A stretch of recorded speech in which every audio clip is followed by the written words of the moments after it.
তো মহান রব্বুল আলামিন বলেছেন, ইন্না ইদ্দাতাশ শুহুরি ইনদাল্লাহি 12 শাহরা ফি কিতাবিল্লাহি ইয়াওমা খালাকাস সামাওয়াতি ওয়াল আরদ মিনহা আরবাআতুন হুরুম। আল্লাহ তাআলা যখন থেকে আসমান জমিন সৃষ্টি করেছেন তখন থেকেই মাসের সংখ্যা 12টি নির্ধারণ করেছেন। এর মধ্যে 4টি হলো সম্মানিত। কোন 4টি মাস সম্মানিত সেটা সহিহ বুখারী এবং মুসলিমে উল্লেখ করা হয়েছে। রাসূল সাল্লাল্লাহু আলাইহি ওয়াসাল্লাম বলেছেন, সালাসাতুম মুতাওয়ালিয়াত যুলকাদা ওয়া যুলহিজ্জা ওয়া মুহররম ওয়া রজব বাইনা জমাদাই ওয়া শাবান। যে 4টি মাস, সেই 4টি মাস হলো 3টি মাস ধারাবাহিকভাবে যুলকাদা, যুলহিজ্জা এবং মুহররম, এবং পাশাপাশি রজব মাস। এই মুহররম মাস আল্লাহর নিকট সম্মানিত একটি মাস। সুতরাং এই মাসে অন্যায় অশ্লীল কাজ থেকে অবশ্যই বিরত থাকতে হবে, কেননা মহান রব্বুল আলামিন বলেছেন, ফালা তাযলিমু ফীহিন্না আনফুসাকুম, তোমরা এই মাসে নিজেদের উপর জুলুম করো না। সুতরাং জুলুম 3 প্রকার। এক প্রকার জুলুম হলো আল্লাহ তাআলার সাথে শিরক করা, সেই শিরক করা থেকেও বিরত থাকতে হবে। এরপর জুলমুল আবদি লিনাফসিহি, বান্দা তার নিজের উপর জুলুম করবে তথা সগীরা এবং কবিরা গুনাহে লিপ্ত হবে, সেটা থেকেও বিরত থাকতে হবে। তৃতীয় প্রকার জুলুম হলো জুলমুল আবদি লিগাইরি, কোনো বান্দা অপর বান্দার হক নষ্ট করবে, সেই প্রকার জুলুম থেকেও আমাদেরকে বিরত থাকতে হবে এই মাসে, কেননা এই মাসের পাপ সমূহের শাস্তির পরিমাণ বৃদ্ধি করে দেওয়া হয়। আব্দুল্লাহ বিন আব্বাস রাদিয়াল্লাহু আনহু তিনি এই আয়াতের ব্যাখ্যায় তিনি বলেছেন, ওয়াজআলা যামবা ফীহিন্না আযম, আল্লাহ তাআলা এই মাসগুলিতে অন্যায় অশ্লীল কাজে লিপ্ত হলে তার শাস্তির পরিমাণ কঠোর করেছেন, বৃদ্ধি করে দিয়েছেন। সুতরাং অন্যান্য মাসেও অন্যায় অশ্লীল কাজ হারাম, কিন্তু এই মাসে বিশেষভাবে আল্লাহ তাআলা যেহেতু সম্মান দান করেছেন, সুতরাং এই মাসে আমাদেরকে বিশেষভাবে বিরত থাকতে হবে। এরপর এই মাসে যেমনভাবে অন্যায় অশ্লীল কাজের শাস্তির পরিমাণ বেশি, অনুরূপভাবে ভালো আমলের সওয়াবের পরিমাণও বেশি। এই ব্যাপারে আব্দুল্লাহ বিন আব্বাস রাদিয়াল্লাহু আনহু তিনি বলেছেন, ওয়াজআলাল আমালা সালিহা ফীহিন্না বিল আজরি আযম, আল্লাহ তাআলা এই মাসগুলিতে ভালো আমল করলে তার সওয়াবের প্রতিদানও বৃদ্ধি করে দিয়েছেন। সুতরাং এই মাসগুলিতে, বিশেষ করে মুহররম মাস, এই মাসে আমাদেরকে ভালো আমল বেশি বেশি করতে হবে। সেই ভালো আমলের মধ্য থেকে হাদিসে যেটা উল্লেখ করা হয়েছে সেটা হলো সিয়াম পালন করা। এই মুহররম মাসে আমাদেরকে সিয়াম পালন করতে হবে, কেননা এই মাসের সিয়াম হলো সর্বোত্তম নফল সিয়াম, সর্বোত্তম সুন্নত সিয়াম। রাসূল সাল্লাল্লাহু আলাইহি ওয়াসাল্লামকে জিজ্ঞাসা করা হয়েছিল, আইয়ু সিয়ামি আফদাল বাদা রমাদান, ক্বাল সিয়ামু শাহরিল্লাহিল মুহররম।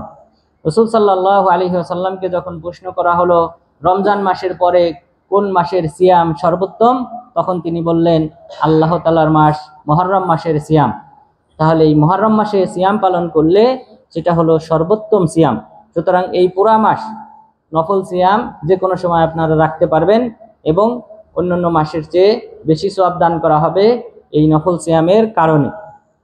এর মধ্যে অন্যতম একটা সিয়াম রয়ে গেছে এই মুহররম মাসের, সেটা হলো আশুরার সিয়াম, তথা মুহররমের 10 তারিখ, সেটা আগামীকাল শনিবার সবাই এই মুহররমের 10 তারিখের সিয়ামটা পালন করবেন, এটা যেন মিস না হয়। অর্থাৎ সৌদি আরবে আগামীকাল শনিবার, এই শনিবারে এই সিয়ামটা রাখতে হবে, আশুরার সিয়াম, আর বাংলাদেশে তারা রবিবারে রাখবে, রবিবারে 10 তারিখের সিয়াম। তো এই সিয়াম, আশুরার সিয়াম সম্পর্কে আব্দুল্লাহ ইবনে আব্বাস রাদিয়াল্লাহু আনহু তিনি বলেন, কদিমান নবিয়্যু সাল্লাল্লাহু আলাইহি ওয়াসাল্লাম আল মাদিনাতা, রাসূল সাল্লাল্লাহু আলাইহি ওয়াসাল্লাম মদিনাতে আসলেন, আসার পর দেখলেন ইহুদিরা তারা এই সিয়ামটা পালন করে। তখন তিনি জিজ্ঞাসা করলেন, মা হাদা সাওম আল্লাযী তাসুমুনাহু, এটা কোন প্রকার সাওম যে সিয়ামটা তোমরা পালন করো? তখন তারা বললেন, হাদা ইয়াউমুন আযীম নাজ্জাল্লাহু ফীহি মূসা ওয়া কওমা ওয়া গাররাকা ফিরআউনা ওয়া কওমা ফাসামা মূসা শুকরা ওয়া নাহনু নাসুমু। এটা একটা মহান দিবস, যেই দিবসে আল্লাহ তাআলা মূসা আলাইহিস সালামকে এবং তার সম্প্রদায়কে মুক্তি দান করেছিলেন, আর ফিরাউন এবং তার সম্প্রদায়কে সমুদ্রে নিমজ্জিত করেছিলেন। সুতরাং মূসা আলাইহিস সালাম আল্লাহ তাআলা শুকরিয়া স্বরূপ সিয়াম পালন করেছেন, আমরাও সেই সুবাদে এই সিয়ামটা পালন করি। রাসূল সাল্লাল্লাহু আলাইহি ওয়াসাল্লাম তখন বললেন, ফানাহনু আহাক্কু ওয়া আউলা বিমূসা মিনকুম, আমরাই তো বেশি হকদার মূসা আলাইহিস সালামের অনুসরণ করার। সুতরাং রাসূল সাল্লাল্লাহু আলাইহি ওয়াসাল্লাম তিনি সিয়াম পালন করলেন, সাহাবাদেরকে সিয়াম পালন করার নির্দেশ দিলেন। শুধু নির্দেশ দেন নাই, তিনি প্রতিটি মহল্লায় মহল্লায় বার্তাবাহককে পাঠিয়ে দিলেন যেন তারা সিয়াম পালন করে। এ ব্যাপারে রুবাই বিনতে মুআউযিজ রাদিয়াল্লাহু আনহা তিনি বলেন, আরসালা রাসূলুল্লাহ সাল্লাল্লাহু আলাইহি ওয়াসাল্লাম ওয়াদাতা আশুরা ইলা কুরাল আনসার আল্লাতি হাওলাল মাদিনা, মদিনার আশেপাশে যে সকল আনসারদের বাড়িঘর ছিল সেখানে তিনি বার্তাবাহককে পাঠিয়ে দিলেন আশুরার দিন সকালে। এরপরে তিনি বললেন, ফামান কানা আসবাহা সাইমান ফালিতিম্মা সাওমা ওয়া মান কানা আসবাহা মুফতিরান ফালিতিম্মা বাকিয়াতা ইয়াউমি, যে তোমাদের মধ্যে যারা সিয়াম পালন করেছে তারা যেন সিয়ামটা পূর্ণ করে, ভঙ্গ না করে, আর যারা সিয়াম পালন করে নাই, সকাল করেছে ইফতার করা অবস্থায়, অর্থাৎ সকালে কোনো খাবার খেয়েছে, তাহলে সেই ব্যক্তি যেন দিনের বাকি অংশে যেন খাবার না খায়। অর্থাৎ এই আশুরার দিনের সম্মানার্থে যারা সিয়াম পালন করতে পারে নাই তথা সকালে নাস্তা করে ফেলেছে, সেই সকল ব্যক্তিরা এই দিনের সম্মানার্থে বাকি অংশটাও যেন না খেয়ে থাকে। যেমনটা রমজান মাসে কোনো ব্যক্তি যদি সফরের কারণে, অসুস্থতার কারণে সিয়াম ভঙ্গ করে, তাহলে নিয়ম হলো সে খাওয়া থেকে বিরত থাকবে, অর্থাৎ এই দিনের সম্মানার্থে। তো সুতরাং এখানেও আশুরার দিন সেটাই বলা হয়েছে।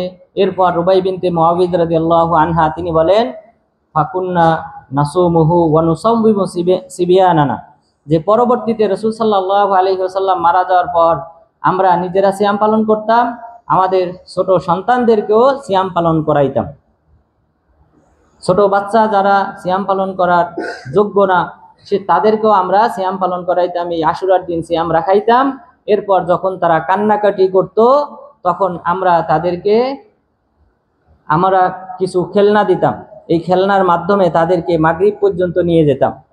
খেলাধুলার মাধ্যমে ব্যতিব্যস্ত রেখে আমরা তাদেরকে প্রশিক্ষণ দিয়ে এই দিনের সিয়ামটা রাখাইতাম।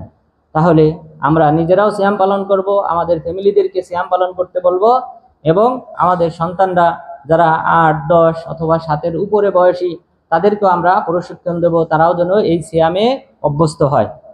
এরপর হিন্দ বিন আসমা আল আসলামী রাদিয়াল্লাহু আনহু তিনি বলেছেন, রাসূল সাল্লাল্লাহু আলাইহি ওয়াসাল্লাম আমাকে আমার কওমের কাছে পাঠালেন এবং আমাকে বললেন, মুর কওমাকা ফালিয়াসুমু হাযাল ইয়াউম ইয়াউমা আশুরা, তুমি তোমার সম্প্রদায়ের লোকদেরকে নির্দেশ দাও তারা যেন এই দিনে সিয়াম পালন করে, তথা এই আশুরার দিনে তারা যেন সিয়াম পালন করে। তাহলে এইভাবে রাসূল সাল্লাল্লাহু আলাইহি ওয়াসাল্লাম বিভিন্ন গোত্রের কাছে লোক পাঠিয়ে দিতেন এই সিয়াম পালন করার জন্য। তো সুতরাং আমরা অবশ্যই এই দিনে সিয়াম পালন করব, অর্থাৎ শনিবার আগামীকাল আমরা সিয়াম পালন করব। পাশাপাশি আরেকটি বিষয় রয়ে গেছে, সেটা হলো যে এর সাথে 9 তারিখ অথবা 11 তারিখ যুক্ত করতে হবে। কারণ রাসূল সাল্লাল্লাহু আলাইহি ওয়াসাল্লামকে যখন সাহাবাগণ বললেন, হাযা ইয়াউমুন ইউআদ্দিমুহুল ইয়াহুদ ওয়ান নাসারা, হে আল্লাহ রাসূল, এটা তো এমন একটা দিবস যে দিবসকে ইহুদি খ্রিস্টানরা সম্মান করে, তাহলে আমরা কেন সম্মান করব? তখন রাসূল সাল্লাল্লাহু আলাইহি ওয়াসাল্লাম বললেন, লাইন ইশতু ইলা আমিন মুকবিল লা আসুমান্না তাসে, আমি যদি আগামী বছর জীবিত থাকি তাহলে অবশ্যই 9 তারিখেও সিয়াম পালন করব। অর্থাৎ আজকের শুক্রবার, সৌদি আরবের এই শুক্রবার 9 তারিখ মুহররমের। তো যারা সিয়াম পালন করেছেন 9 তারিখ আলহামদুলিল্লাহ, যারা আজকে সিয়াম পালন করেন নাই তাহলে 10 তারিখ আগামীকাল শনিবার, পাশাপাশি রবিবার 11 তারিখ, এই 2 দিন সিয়াম পালন করবেন। অর্থাৎ 2 দিন কেন সিয়াম পালন করতে হবে? এই হাদিস থেকে স্পষ্ট, যেহেতু ইহুদিরা সম্মান করে এই দিনকে, আমরাও যদি সম্মান করি তাহলে তাদের মতোই হয়ে গেল, আমাদেরকে বিরোধিতা করতে হবে ইহুদি খ্রিস্টানদেরকে। এই কারণে রাসূল সাল্লাল্লাহু আলাইহি ওয়াসাল্লাম বললেন, আমি 9 তারিখে সিয়াম পালন করব আগামী বছর জীবিত থাকলে। কিন্তু রাসূল সাল্লাল্লাহু আলাইহি ওয়াসাল্লাম জীবিত ছিলেন না, কারণ এই কথা তিনি মুহররম মাসে বলেছিলেন, আর তিনি মারা গিয়েছিলেন এর 2 মাস পর, তথা রবিউল আউয়ালের 12 তারিখে। সুতরাং তিনি পরবর্তী বছরে আর সিয়াম পালন করার সুযোগ পান নাই, কিন্তু তিনি যেহেতু আমাদেরকে বলে গিয়েছেন আমরা তাকে ফলো করব এবং এটা আমাদের আমলে বাস্তবায়ন করব। এরপর যাদের ছুটে গিয়েছে তারা অবশ্যই রবিবার অর্থাৎ আগামীকাল পাশাপাশি রবিবার এই 2 দিন সিয়াম পালন করবেন। 2 দিন সিয়াম পালন করলে তার ফজিলত কি?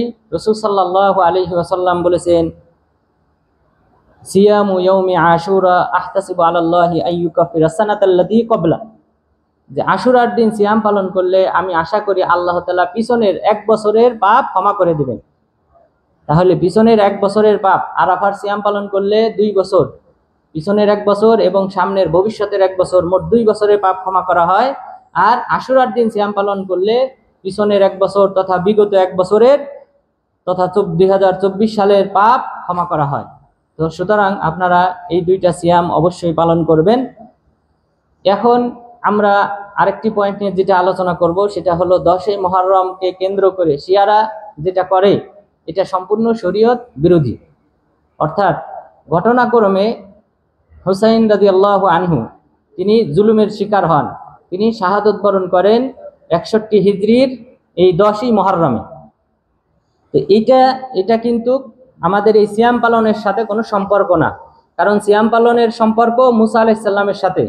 সুতরাং হুসাইন রাদিয়াল্লাহু আনহুকে যে হত্যা করা হয়েছিল এবং এই দিবসকে এই শিয়া সম্প্রদায় তারা যে সম্মান দেখায় এবং তারা যে মাতম প্রকাশ করে, শোক দিবস হিসেবে, কালো দিবস হিসেবে তারা গ্রহণ করে নিয়েছে, এটার সাথে ইসলামী ইতিহাসের কোনো সম্পর্ক নেই। এই শিয়ারা যেই কাজগুলি করে থাকে, এই যে শোক দিবস পালন করে থাকে, এখানে তারা নিজেদেরকে আহত করে, নিজেদেরকে রক্তাক্ত করে, এটা সম্পূর্ণ শরীয়ত বিরোধী। মহান রব্বুল আলামিন বলেছেন, ওয়ালা তুলকু বিআইদিকুম ইলা তাহলুকা, তোমরা তোমাদের নিজেদেরকে ধ্বংসের দিকে ঠেলে দিও না। সুতরাং নিজের অঙ্গহানি করা, নিজেকে প্রহার করা, আহত করা, এটা নিজেকে ধ্বংসের দিকে ঠেলে দেওয়ার নামান্তর। সুতরাং এটা আল্লাহ তাআলার কোরআন বিরোধী, আল্লাহ তাআলার বাণী বিরোধী। সুতরাং শিয়াদের এই কার্যক্রম কোনো ক্রমেই ঠিক না। এরপর তারা যে হই হুল্লোড় করে, হাই হোসেন করে, এটা সম্পূর্ণ শরীয়ত বিরোধী। কারণ রাসূল সাল্লাল্লাহু আলাইহি ওয়াসাল্লাম তিনি যেই ব্যক্তি মারা গেলে সবচেয়ে বেশি কষ্ট পেয়েছিলেন, সবচেয়ে বেশি মর্মাহত হয়েছিলেন, তিনি হলেন হামজা রাদিয়াল্লাহু আনহু। হামজা রাদিয়াল্লাহু আনহু উহুদ যুদ্ধে যখন তিনি শাহাদত বরণ করেন তখন তিনি সবচেয়ে বেশি মর্মাহত হয়েছিলেন। এবং হামজা রাদিয়াল্লাহু আনহু সম্পর্কে রাসূল সাল্লাল্লাহু আলাইহি ওয়াসাল্লাম বলেছেন, আফদালুশ শুহাদাই ইনদাল্লাহি আযজা ওয়া জাল্লা ইয়াউমাল কিয়ামা হামজা। কিয়ামত দিবসে আল্লাহ তাআলার নিকট শহীদদের সবচেয়ে সর্দার হিসেবে যিনি কাজ করবেন, শহীদদের সর্দার হিসেবে যাকে গণ্য করা হবে, তিনি হলেন হামজা রাদিয়াল্লাহু আনহু। তো হামজা রাদিয়াল্লাহু আনহু হলেন শহীদদের সর্দার। তো এমন ব্যক্তি মারা গেলেন এবং স্বাভাবিকভাবে মারা যান নাই, কাফেরদের হাতে মারা গিয়েছেন এবং তার অঙ্গহানি করা হয়েছে, নাক কাটা হয়েছে, কান কাটা হয়েছে, লিঙ্গ কাটা হয়েছে, এভাবে তার বিকলাঙ্গ করা হয়েছে, হাতের আঙ্গুল, পায়ের আঙ্গুল কেটে দেওয়া হয়েছে। এইভাবে নির্মমভাবে যে ব্যক্তিকে হত্যা করা হয়েছে, সেই ব্যক্তি তিনি আর কেউ নন, রাসূল সাল্লাল্লাহু আলাইহি ওয়াসাল্লামের চাচা, যাকে বলা হয় বাবার সমতুল্য। সেই ব্যক্তি যখন শাহাদত বরণ করলেন, এবং তার আরো একটা গুণ ছিল, যুদ্ধে তিনি ছিলেন একজন বীর পালোয়ান এবং তিনি কিন্তু বদর, উহুদ এই যুদ্ধে কাফেরদের পরাজয়ের মূল ভূমিকা পালন করেছিলেন। এমন একজন বীর সাহসী যোদ্ধা যখন শাহাদত বরণ করলেন এবং শহীদদের সর্দার হিসেবে যাকে রাসূল সাল্লাল্লাহু আলাইহি ওয়াসাল্লাম আখ্যায়িত করলেন, সেই ব্যক্তির জন্য রাসূল সাল্লাল্লাহু আলাইহি ওয়াসাল্লাম মৃত্যুর পর আরো 8 বছর জীবিত ছিলেন। এই 8 বছরে কখনো হাই হামজা করেন নাই, এইভাবে তিনি মাতম করেন নাই। কোনো সাহাবীকে বলেন নাই তোমরা এই শহীদের সর্দারের জন্য তোমরা হাই হামজা মাতম করবে, তোমরা এই দিবসটাকে কালো দিবস হিসেবে গ্রহণ করবে। সুতরাং শিয়ারা যেটা করে এটা অন্যায়, এটা শরীয়ত সম্মত না এবং এটা শরীয়ত বিরোধী। কারণ রাসূল সাল্লাল্লাহু আলাইহি ওয়াসাল্লাম বলেছেন, লাইসা মিন্না মান লাতামাল হুদুদ ওয়া শাক্কাল জুয়ুব ওয়া দাআ বিদাওয়াল জাহিলিয়া। আমার উম্মতের অন্তর্ভুক্ত না সেই ব্যক্তি যে ব্যক্তি তার চেহারায় আঘাত করে, প্রহার করে, অর্থাৎ কোনো মুসিবত আসার পর, কোনো ব্যক্তি মারা যাওয়ার পর যেই ব্যক্তি মুখে আঘাত করে, মুখে খামচি মারে, এরপর অশাক্কাল জুয়ুব কাপড় ছিঁড়ে ফেলে এবং ওয়াদা বিদাওয়াল জাহিলিয়া জাহিলি যুগের মতো আর্তনাদ করে, চিৎকার করে, কান্নাকাটি করে, সেই ব্যক্তি আমার উম্মতের অন্তর্ভুক্ত না। তো সেই দৃষ্টিকোণ থেকে শিয়ারা রাসূল সাল্লাল্লাহু আলাইহি ওয়াসাল্লামের আদর্শ বিরোধী কাজ করে, তারা উম্মতের অন্তর্ভুক্ত না। সুতরাং এই শিয়াদের কর্মকাণ্ডকে লক্ষ্য করে 10ই মুহররমে বাংলাদেশের কোনো মুসলিমের সন্তান যেন তাদের সাথে যুক্ত না হয়। এবং কোনো মুসলিম, আমাদের দেশের মানুষেরা সুন্নি, সেখানে হানাফি মাযহাব রয়েছে, আহলে হাদিসরা রয়েছে, তারা কিভাবে এই শিয়াদের এই কর্মকাণ্ডে যুক্ত হয়, কিভাবে এই মিছিলে তারা শরীক হয়। এই মিছিলগুলি যেটা হয়, এখানে শিয়ারাই শুধু থাকে না, বরং আমাদের সুন্নিদের সন্তানরাই বেশি থাকে। সুতরাং অবশ্যই এটা আমাদেরকে পরিহার করতে হবে। কারণ এই যে মাতম করা, শোক পালন করা, কোনো মুসলিমের জন্য কোনো মুসলিম মারা গেলে 3 দিনের বেশি শোক পালন করা হারাম। আব্দুল্লাহ ইবনে জাফর রাদিয়াল্লাহু আনহু তিনি বলেন, রাসূল সাল্লাল্লাহু আলাইহি ওয়াসাল্লাম আমহালা আলা জাফরিন সালাতা আইয়াতিয়াহুম। রাসূল সাল্লাল্লাহু আলাইহি ওয়াসাল্লাম জাফর রাদিয়াল্লাহু আনহু যখন নিহত হলেন, মুতার যুদ্ধে 7ম হিজরিতে যখন তিনি শাহাদাত বরণ করলেন, তখন তার পরিবারের কাছে 3 দিন পর্যন্ত তিনি আসেন নাই। 3য় দিন আসার পর তিনি বললেন, লা তাবকু আলা আখি বাদাল ইয়াউম, আজকের পরে তোমরা আমার ভাই জাফর, আমার চাচাতো ভাই জাফরের জন্য তোমরা কান্না করবে না। সুতরাং বিলাপ যদি করতে হয় এবং সেই সাথে যদি শোক পালন করতে হয়, তাহলে 3 দিনের অনুমোদন আছে মুসলিমদের, এর বাহিরে জায়েজ নেই। কিন্তু শিয়ারা যুগ যুগ ধরে, প্রায় 1400 বছর ধরে তারা এই কালো দিবসকে পালন করতেছে। সুতরাং এটা সম্পূর্ণ ইসলাম বিরোধী কাজ এবং গর্হিত কাজ, এটা অবশ্যই আমাদেরকে বর্জন করতে হবে। রাসূল সাল্লাল্লাহু আলাইহি ওয়াসাল্লাম এখানেই ক্ষান্ত হন নাই, তিনি মুসলিম রমণীদের কাছ থেকে অঙ্গীকার নিতেন, বায়াত করার সময় তাদের কাছ থেকে অঙ্গীকার নিতেন, আল্লাহ আল্লাহ নাখমুশা ওয়াজহা ওয়ালা নাদউ ওয়াইলা ওয়ালা নানশাক্কু জুয়ুবা ওয়ালা নানথুরু শা'রা। রাসূল সাল্লাল্লাহু আলাইহি ওয়াসাল্লাম মহিলাদের হাতে যখন বায়াত নিতেন, তখন তাদেরকে 4টি কথা বলতেন। তিনি তাদেরকে বলতেন যে তোমরা কখনোই মুখে খামসি মারবে না, বালা মুসিবতের সময় কেউ মারা গেলে তোমরা মুখে আসর মারবে না এবং এর মাধ্যমে তোমাদেরকে রক্তাক্ত করবে না, এবং সেই সাথে তোমরা হায় আফসোস এই জাতীয় শব্দ তোমরা উচ্চারণ করবে না বালা মুসিবতের সময়, এবং তোমরা তোমাদের কাপড় ছিঁড়বে না এবং তোমরা তোমাদের চুল ছিঁড়বে না। কারণ মহিলাদের কাছ থেকে কেন বায়াতের সময় এই অঙ্গীকার নিতেন? কারণ এই কাজগুলি অধিকাংশ ক্ষেত্রে মহিলারাই করে থাকে, কিন্তু শিয়ারা ভিন্ন, শিয়ারা মহিলা পুরুষ সবাই একাকার, সবাই কিন্তু এই কাজগুলি করে। তো সুতরাং তারা আরো বেশি জঘন্য। তো রাসূল সাল্লাল্লাহু আলাইহি ওয়াসাল্লামের বায়াত বিরোধী কর্মকাণ্ড এই শিয়াদের মাধ্যমে হয়ে থাকে। এরপর আবু মুসা আল-আশআরী রাদিয়াল্লাহু আনহু, যায়েদ বিন আউস রাহিমাহুল্লাহ তিনি বলেন, আবু মুসা আল-আশআরী রাদিয়াল্লাহু আনহু যখন মুমূর্ষু অবস্থায় ছিলেন, মুমূর্ষু অবস্থায় থাকার পর আমি যখন তার কাছে গেলাম, তখন তার ফ্যামিলি কান্না করার প্রস্তুতি গ্রহণ করলেন। তখন আবু মুসা আল-আশআরী রাদিয়াল্লাহু আনহু বললেন, আমা সামি'তা মা ক্বালা রাসূলুল্লাহ সাল্লাল্লাহু আলাইহি ওয়াসাল্লাম, তুমি কি শোনো না রাসূল সাল্লাল্লাহু আলাইহি ওয়াসাল্লাম কি বলেছেন? তখন ওই মহিলা বললেন, হ্যাঁ শুনেছি, এবং চুপ হয়ে গেলেন। চুপ হওয়ার পর এরপর কিছুক্ষণ পর আবু মুসা আশআরী রাদিয়াল্লাহু আনহু মারা গেলেন।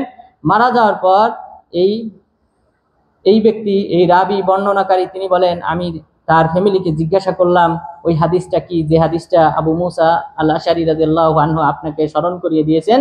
তখন তিনি বললেন যে রাসূল সাল্লাল্লাহু আলাইহি ওয়াসাল্লাম বলেছেন, লাইসা মিন্না মান হালাক ওয়া সালাক ওয়া খারা, আমার উম্মতের অন্তর্ভুক্ত না সেই ব্যক্তি যে ব্যক্তি হালাক, চুল মুন্ডন করে ফেলে, বালা মুসিবতের সময় বিপদের সময় চুল মুন্ডন করে ফেলে। অনেক সময় আমাদের দেশের অনেক সন্তানরা তারা কিন্তু যখন আর্জেন্টিনা ব্রাজিলের খেলা হয়, এখানে পরাজিত হলে অথবা বিজিত হলে তারা কিন্তু মাথা নেড়া করে। রাসূল সাল্লাল্লাহু আলাইহি ওয়াসাল্লাম বলেছেন, লাইসা মিন্না মান হালাক, যে ব্যক্তি এই বালা মুসিবত অথবা আনন্দ উল্লাস এই ক্ষেত্রে যে ব্যক্তি চুল মুন্ডন করে সে আমার উম্মতের অন্তর্ভুক্ত না। এরপরে বললেন, ওমান সালাক, যে উচ্চস্বরে চিৎকার করে সে আমার উম্মতের অন্তর্ভুক্ত না, এবং ওয়াখারাক, যে কাপড় ছিঁড়ে ফেলে সে আমার উম্মতের অন্তর্ভুক্ত না। সুতরাং এই কাজগুলি শিয়ারা করে থাকে, অবশ্যই আমাদের শিয়াদের থেকে সাবধান হতে হবে এবং তাদের এই কৃতকর্ম থেকে আমাদেরকে দূরে থাকতে হবে। এরপর আমরা যদি বাস্তবে দেখি, আসলে প্রকৃতপক্ষে কে দায়ী? হুসাইন রাদিয়াল্লাহু আনহু তিনি শহীদ হলেন, কারবালার প্রান্তরে তিনি জুলুমের শিকার হয়েছেন, শাহাদত বরণ করেছেন। তো এর জন্য কারা দায়ী? ইয়াজিদ ইবনুল আসম রাহিমাহুল্লাহ তিনি বলেন, আমি হাসান রাদিয়াল্লাহু আনহুর সাথে একদা ছিলাম এবং এখানে এক গুচ্ছ চিঠি আসে, অনেকগুলা চিঠি আসে। তখন তিনি তার দাসীকে বললেন যে একটা পাত্র দাও, বড় পাত্র যেখানে খাবার তৈরি করা হয়, এই পাত্র দিতে বললেন। পাত্র দেওয়া হলো। এরপর সেখানে তিনি পানি ঢাললেন। পানি ঢালার পর ওই চিঠিগুলি সেই পানিতে ফেলে দিলেন। আর তখনকার কালি যেটা ছিল দত দিয়ে লেখা হতো, সুতরাং এটা পানিতে দিলে পানির সাথে মিশে যায়, সুতরাং আর লেখা আর থাকে না। তো হাসান রাদিয়াল্লাহু আনহু এই চিঠিগুলি সব ওই বড় পাত্রের মধ্যে পানি দিয়ে সেখানে ভিজিয়ে ফেললেন। তখন ইয়াজিদ ইবনুল আসম তিনি প্রশ্ন করলেন যে মিম্মান হাযিহিল কুতুব, এই চিঠিগুলা কাদের কাছ থেকে এসেছে? তখন তিনি বললেন মিন আহলিল ইরাক লা ইয়ারজিউনা ইলা হক ওয়া লা ইয়াতরুকুনা বাতিল, যে এরা হলো এমন সম্প্রদায়, ইরাকবাসীর কাছ থেকে চিঠিগুলো এসেছে, তারা এমন সম্প্রদায় যে সত্যের দিকে ফিরে আসে না, আবার বাতিল ভ্রান্ত বিষয়টাকেও পরিহার করে না, ওটার সাথেও লেয়াজু করে চলে এবং পাশাপাশি হকটাকেও গ্রহণ করে না। এমন সম্প্রদায়ের কাছ থেকে চিঠি এসেছে। তবে আমি আমার নিজের উপর আশঙ্কা করি না যে তারা আমাকে ধোঁকাগ্রস্ত করবে, আমাকে বায়াত করার কথা বলে আমাকে ইরাকে নেবে, আমি এটা আশঙ্কা করি না। তবে আমি আশঙ্কা করি তিনি তার ভাই হুসাইন রাদিয়াল্লাহু আনহুর দিকে ইশারা করলেন এবং তাই ঘটে। হাসান রাদিয়াল্লাহু আনহু 49 অথবা 50 হিজরিতে মারা গিয়েছেন। তিনি মারা যাওয়ার পর হুসাইন রাদিয়াল্লাহু আনহুর কাছে চিঠি আসতে শুরু করে। এই ইরাকবাসীর কাছ থেকে চিঠি আসতে শুরু করে যখন 60 হিজরিতে ইয়াজিদ বিন মুআবিয়ার হাতে বায়াত করার জন্য মুআবিয়া রাদিয়াল্লাহু আনহু সবার কাছ থেকে বায়াত নেন। যখন বায়াত নেওয়া শুরু করেন তখন আব্দুল্লাহ ইবনে জুবাইর রাদিয়াল্লাহু আনহু, হুসাইন রাদিয়াল্লাহু আনহু তারা বায়াত করেন নাই। বায়াত না করার পর তারা মক্কায় চলে যান, অর্থাৎ মদিনাতে ইয়াজিদ বিন মুআবিয়ার পক্ষ থেকে গভর্নর ছিল, এ কারণে তারা দুইজন মক্কায় চলে যান, মক্কায় বসবাস শুরু করেন। এবং এই কুফাবাসীর কাছ থেকে, কুফাবাসী যখন জানলো যে হুসাইন রাদিয়াল্লাহু আনহু বায়াত করেন নাই, তখন তার কাছে চিঠি আসতে শুরু করে এবং এই চিঠির সংখ্যা ছিল 500-র উপরে। 5 শতাধিক চিঠি এই কুফাবাসী, ইরাকবাসী তারা চিঠি লেখে এবং প্রত্যেক সর্দারের নামে নামে, প্রতিটা গোত্রের সর্দারের নামে নামে তারা চিঠি পাঠায় হুসাইন রাদিয়াল্লাহু আনহুর কাছে, যার সংখ্যা ছিল 500-র উপরে। সেই চিঠিগুলি তিনি পড়লেন, তিনি দেখলেন যে তারা আমার হাতে বায়াত করতে চায়। তিনি সত্যতা যাচাই করার জন্য তার চাচাতো ভাই মুসলিম বিন আকিলকে প্রেরণ করেন যে দেখো তারা আসলে প্রকৃতপক্ষে আমার হাতে বায়াত করতে চায় কিনা। তিনি গেলেন, তিনি দেখলেন হ্যাঁ তারা সবাই বায়াত করতে চায় এবং তিনি হুসাইন রাদিয়াল্লাহু আনহুর জন্য ইরাকবাসীর কাছ থেকে বায়াত নেওয়া শুরু করেন। গোপনে হানি ইবনে উরওয়া তার গৃহে তিনি আশ্রয় নেন এবং সেখানে বায়াত নেওয়া শুরু করেন। এরপর চিঠি লেখেন যে আপনি রওনা দিন। তখন হুসাইন রাদিয়াল্লাহু আনহু হজের সময়, হজের 8 তারিখ, 8ই জিলহজের 8 তারিখে ইয়াউমুত তারবিয়াতে তিনি রওনা দেন।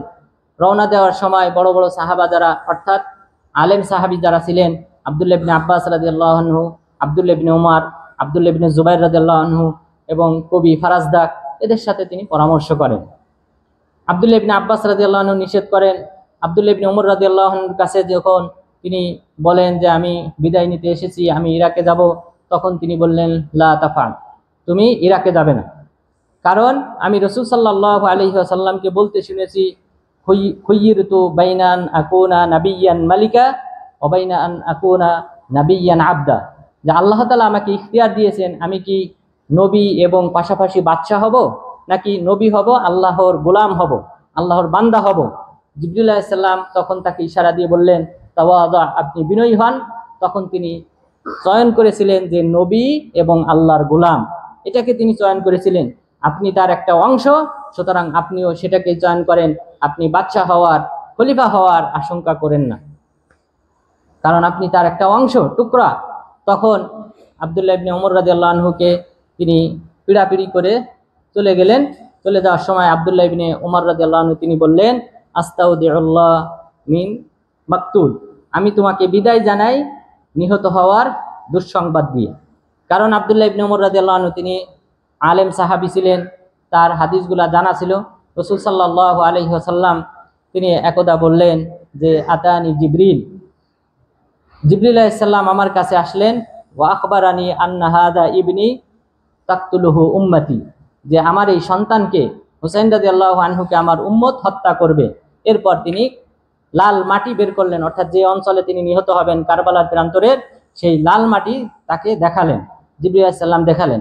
সুতরাং আব্দুল্লাহ ইবনে উমর রাদিয়াল্লাহু আনহুর হাদিসগুলি জানা ছিল। তিনি বলে দিলেন যে আমি তোমাকে নিহত হওয়ার দুঃসংবাদ দিয়ে বিদায় প্রদান করতেছি। হুসাইন রাদিয়াল্লাহু আনহু বিদায় নিলেন। এরপর আব্দুল্লাহ ইবনে জুবাইর রাদিয়াল্লাহু আনহুর সাথে সাক্ষাৎ হয়।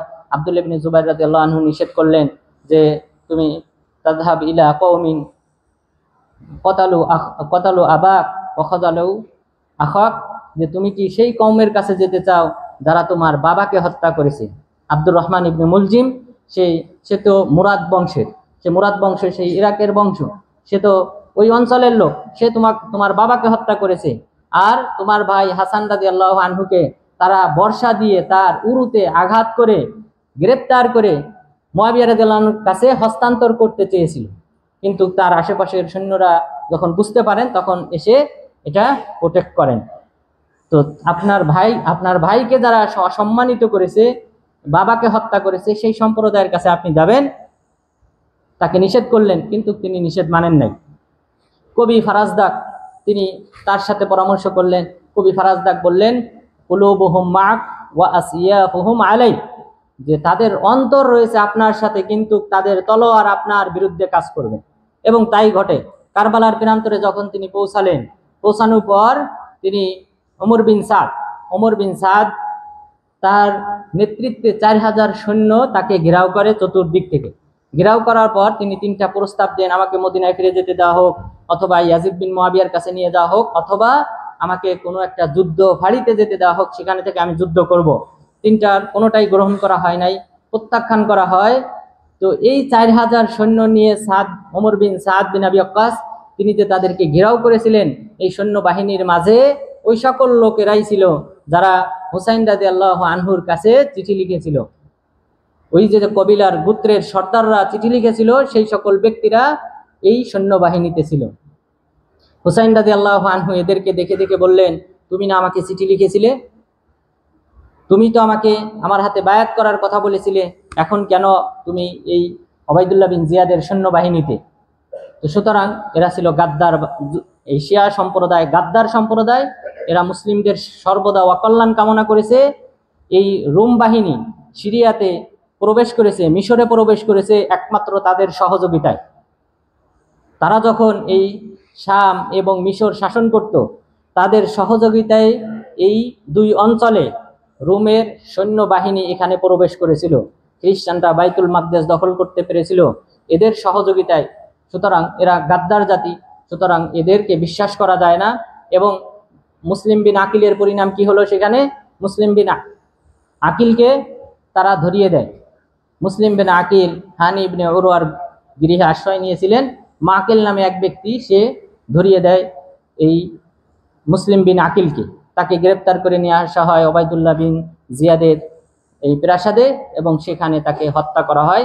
হত্যার পূর্বে তিনি একটা ওসিয়ত করেন, এবং ওসিয়তটা ওমর বিন সাদ বিন আবি ওয়াক্কাসকে করেন, যে তাকে বললেন, তুমি আমার বংশের সবচেয়ে নিকটবর্তী ব্যক্তি, সুতরাং তুমি হুসাইন রাদিয়াল্লাহু আনহুর কাছে দ্রুত চিঠি পাঠাও যে তিনি যেন মদিনায় ফিরে যান। আর ফাইন্নাহুম কাযযাবু ওয়া কাযযাবুনি ওয়ালা রাইয়া লিকাযিব, এবং তিনি তার প্রসিদ্ধ উক্তিটি করেন যে ইরাকবাসী আমাকে ধোঁকা দিয়েছে, আপনাকে ধোঁকা দিয়েছে, এবং ধোঁকাবাজের কোনো মতামত থাকতে পারে না, সুতরাং এই ধোঁকাবাজদের মত গ্রহণ করা যায় না, আপনি মদিনায় ফিরে যান। তখন ওমর বিন সাদ এই চিঠিটা পাঠান। চিঠিটা পাওয়ার পর হুসাইন রাদিয়াল্লাহু আনহু চিন্তা করেন ফিরে আসার, কিন্তু মুসলিম বিন আকিলের সন্তানরা বলল, আমরা প্রতিশোধ না নিয়ে, বাবার হত্যার প্রতিশোধ না নিয়ে আমরা ফিরবো না। হুসাইন রাদিয়াল্লাহু আনহু সেটাকে প্রাধান্য দিলেন। এরপর যা ঘটলো, যেহেতু রাসূল সাল্লাল্লাহু আলাইহি ওয়াসাল্লাম ভবিষ্যৎবাণী করেছিলেন যে হুসাইন রাদিয়াল্লাহু আনহুকে হত্যা করা হবে, এবং এই কারবালার প্রান্তরে শিমির বিন জিলজাউশান আজ-জবাবি এই ব্যক্তি তাকে হত্যা করে, এবং দ্বিতীয় আরেক ব্যক্তি সরাসরি যারা অংশগ্রহণ করেছিল সিনান বিন আনাস আন-নাখাই, এই 2 ব্যক্তি হত্যা করে। আর নির্দেশদাতা ছিল ওবাইদুল্লাহ বিন জিয়াদ। এই 3 জন সরাসরি জড়িত হুসাইন রাদিয়াল্লাহু আনহু নিহত হওয়ার ক্ষেত্রে। আর এই 3 জন ব্যক্তি আলী রাদিয়াল্লাহু আনহু যে মুআবিয়া রাদিয়াল্লাহু আনহুর বিরুদ্ধে যুদ্ধ করেছিলেন সিফিন যুদ্ধে, সেই যুদ্ধে কিন্তু এই 3 জন ব্যক্তি আলী রাদিয়াল্লাহু আনহুর পক্ষে ছিল।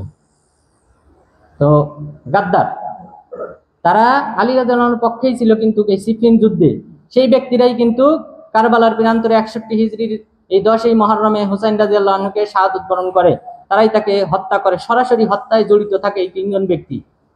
এরপর প্রশ্ন আসে যে ইয়াজিদ বিন মুআবিয়ার ভূমিকা কি ছিল?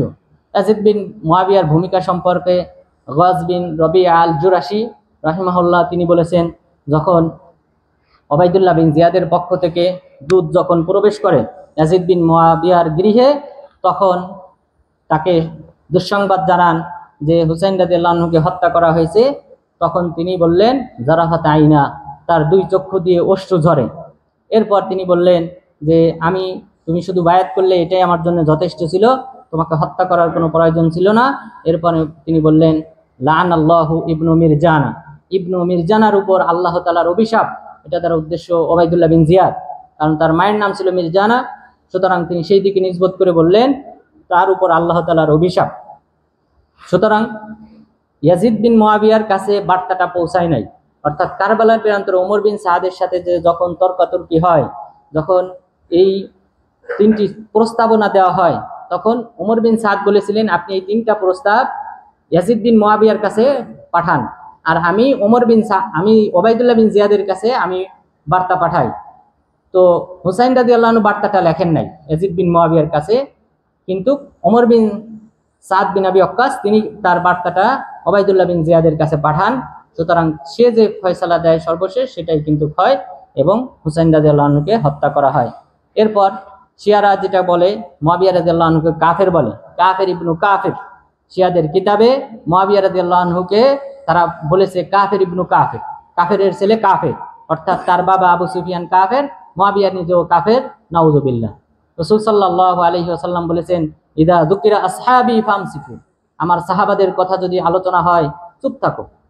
সাহাবাদের মাঝে পরস্পর আলী, মুআবিয়া, তলহা, জুবাইর এই সকল সাহাবাদের মাঝে যে সকল দ্বন্দ্ব হয়েছে এই বিষয়ে কোনো আলোচনা হলে চুপ থাকতে হবে, কোনো পক্ষপাতিত্ব করা যাবে না। কিন্তু শিয়ারা তাকে কাফের ফতোয়া দেয়। মুআবিয়া রাদিয়াল্লাহু আনহুর জন্য রাসূল সাল্লাল্লাহু আলাইহি ওয়াসাল্লাম দোয়া করেছেন আল্লাহুম্মা জাআলহু হাদিয়া ওয়া মাহদিয়া, হে আল্লাহ তুমি মুআবিয়াকে হিদায়াত প্রাপ্ত এবং মানুষকেও যেন তিনি হিদায়াত করতে পারেন এরকম বানাও। এবং তিনি হিদায়াত প্রাপ্ত ছিলেন এবং হিদায়াতকারীও ছিলেন। এরপর ইয়াজিদ বিন মুআবিয়ার ব্যাপারে যে ফজিলতের হাদিস সেটা হলো ইয়াজিদ বিন মুআবিয়াকে তাকে কাফের ফতোয়া দেওয়া যাবে না, এবং তার ব্যাপারে যেটা বর্ণিত হয়েছে সেটা হলো সহিহ বুখারী মুসলিমে উম্মে হারাম বিনতে মিলহান রাদিয়াল্লাহু আনহা তিনি বলেন রাসূল সাল্লাল্লাহু আলাইহি ওয়াসাল্লাম তার গৃহে একদা ঘুমিয়েছিলেন, সেখানে তিনি বলেছিলেন যে আল্লাহ তাআলা আমার উম্মতের মধ্যে যে গোত্র সর্বপ্রথম যুদ্ধ করবে মাদিনাতা কয়সার মাগফুরুন লাহুম, কয়সার গোত্রের সাথে তথা কুস্তুনতিনিয়া তো বর্তমান তুরস্কের একটি রাজধানী ছিল, এটা ছিল রোমদের রাজধানী কুস্তুনতিনিয়া। এই শহরে আমার উম্মতের যারা যুদ্ধ করবে তাদেরকে ক্ষমা করে দেওয়া হবে। মাহমুদ ইবনুর রবি রাদিয়াল্লাহু আনহু তিনি বলেছেন এই যুদ্ধের নেতৃত্বে ছিলেন ইয়াজিদ বিন মুআবিয়া। তো তিনি যেহেতু এই যুদ্ধের নেতৃত্বে ছিলেন সুতরাং আশা করা যায় আল্লাহ তাআলা তাকে ক্ষমা করবেন, তার যে ভুল ত্রুটি ছিল সেটা আল্লাহ তাআলা ক্ষমা করবেন। সুতরাং এই সকল ব্যক্তিদের ব্যাপারে শিয়াদের পক্ষপাতিত্ব করে আমাদের দেশের মানুষের যে গা ভাসিয়ে দেয়, শিয়াদের পক্ষপাতিত্ব করে এটা থেকে অবশ্যই আমাদেরকে বিরত থাকতে হবে। কেননা রাসূল সাল্লাল্লাহু আলাইহি ওয়াসাল্লাম তিনি বলেছেন যে ব্যক্তি কোনো মুসলিম ভাইয়ের দোষ ত্রুটি প্রতিবাদ করবে আল্লাহ তাআলা তার চেহারাকে জাহান্নাম থেকে দূরে সরিয়ে দেবেন। সুতরাং কোনো আমরা ফজিলত পাই বা না পাই, আমরা মুআবিয়া রাদিয়াল্লাহু আনহু এবং ইয়াজিদ বিন মুআবিয়ার ব্যাপারে যে সকল বর্ণনা এসেছে সেগুলি আমরা বলবো। অবশ্যই বিনিময়ে ইনশাআল্লাহ আশা করি আল্লাহ তাআলা আমাদের চেহারাকে জাহান্নাম থেকে দূরে রাখবেন, আল্লাহ তাআলা যেন সেই তৌফিক দান করেন, আমিন। সুতরাং আপনারা ইনশাআল্লাহ আগামীকাল শনিবারের সিয়াম পালন করবেন, এরপর রবিবার এই 2 দিন সিয়াম পালন করবেন। তা আল্লাহ তাআলা এই আশুরার সিয়াম পালন করার মাধ্যমে আল্লাহ তাআলা যে সওয়াবের প্রতিশ্রুতি দিয়েছেন সেই সওয়াব অর্জন করার মাধ্যমে তার নৈকট্য অর্জন করার তৌফিক দান করেন, আমিন। আকুলু কওলি হাদা ওয়াস্তাগফিরুল্লাহ লি ওয়া লাকুম ওয়া লিসাইরিল মুসলিমিন।